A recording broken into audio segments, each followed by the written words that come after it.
अरुण को माइक दे रहा हूं। राम जी का एक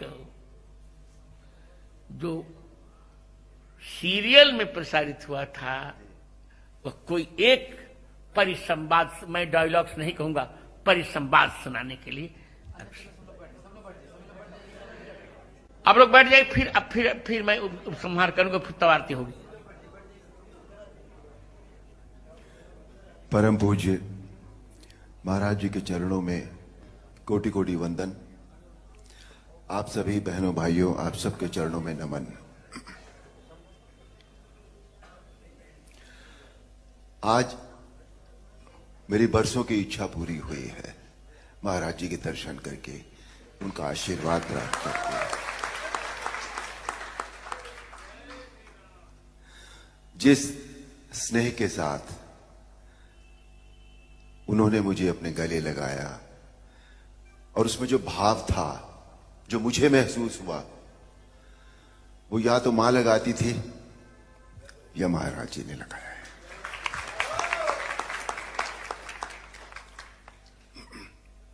महाराज जी की आज्ञा हुई है रामायण का एक परिसंवाद सुनाने की।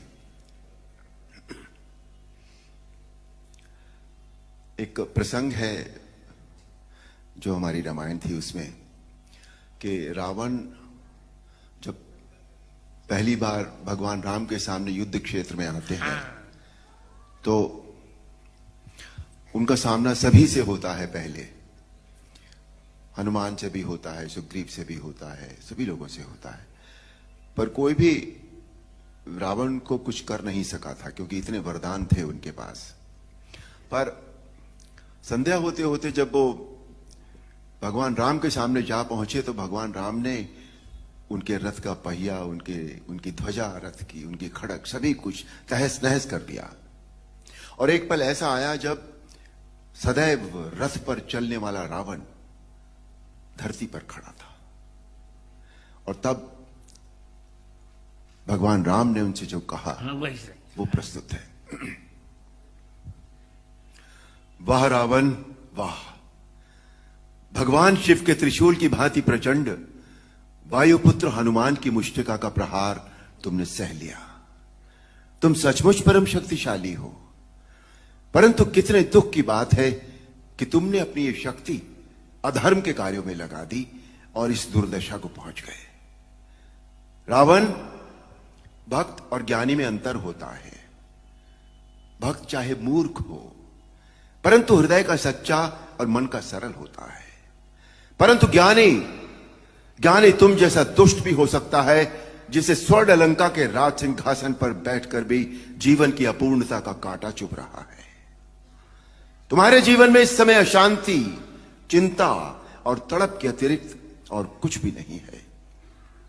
तुम्हारे जैसे हर दुराचारी को एक समय इस बात का आभास हो जाता है कि उसका अंत समय निकट आ गया है, और तब वो एक घायल सांप की भांति अपनी सुरक्षा की बिल ढूंढता फिरता है, लेकिन उसे कहीं सुरक्षा नहीं मिलती। वही अवस्था इस समय तुम्हारी है। तुम्हारे पाप कर्मों के विष के प्रभाव ने तुम्हारे मन की शांति को जला दिया है, और तुम उस पाप के विषैले कांटे की चुभन को छुपाने के लिए ऊंची ऊंची आवाज में बड़ी बड़ी डींगे मार रहे हो, जिन्हें तुम्हारा अपना मन भी सच नहीं मानता। रावण, इसी का नाम है दुर्दशा।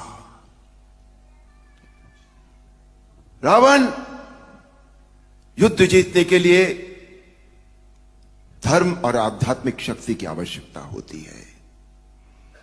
पाश्विक बल और अस्त्र शस्त्रों की गिनती से युद्ध नहीं जीते जाते। तुमने एक समय लक्ष्मण से कहा था कि तुम्हारे यहां कोई नीति, न धर्म की नीति होती है, न युद्ध की नीति होती है, परंतु हमारे यहां युद्ध का भी एक धर्म होता है। हम निहत्थे शस्त्रहीन शत्रु पर कभी वार नहीं करते। यह है रघुवंशों की वीरता। तुम इस समय अपमानित अवस्था में, शस्त्रहीन अवस्था में, केवल शत्रु की दया के कारण जीवित हो, इसी का नाम है दुर्दशा। अब जाओ, कल फिर शस्त्र लेकर आना। और अगले दिन हम सब जानते हैं, आप सब जानते हैं, अन्याय पर न्याय की जीत हुई, अधर्म पर धर्म की जीत हुई, अनीति पर नीति की जीत हुई और असत्य पर सत्य की जीत हुई। बोल सियापति रामचंद्र की जय। महाराज जी,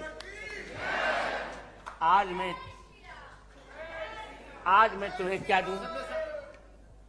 महाराज जी, आपने इतना ही दूंगा। तुमने बंद आंखों से मैंने राम जी को देखा है और तुम मेरे छोटे भाई हो, से तुम जान के बोल रहा हूं, आप नहीं बोल रहा हूं। यदि तुम चाहोगे तो जगत गुरु रामानंदाचार्य होने के नाते मैं तुम्हें राम मंत्र की दीक्षा अवश्य दूंगा। अहो भाग्य महाराज, अहो भाग्य स्वामी। बैठिए बैठिए, 2 वाक्य बोल के फिर विश्राम। जो वाक्य अरुण जी ने आज राम जी का जो परिसंवाद सुनाया, उसका श्लोक है वाल्मीकि रामायण का। प्रयाहि जानामि, बहुत अच्छे।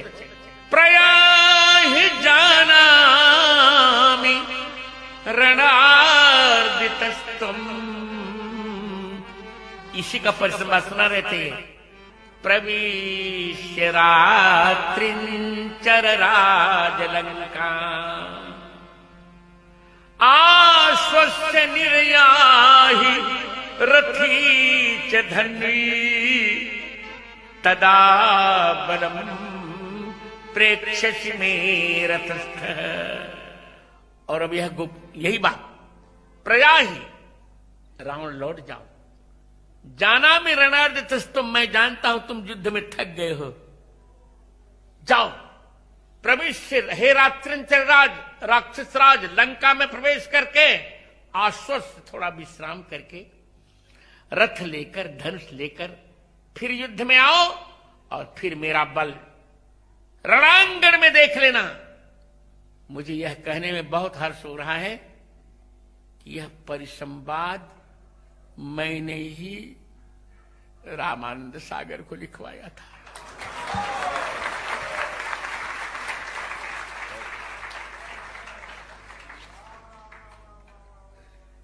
तो अब चलते हैं। मैं अपेक्षा करूंगा कि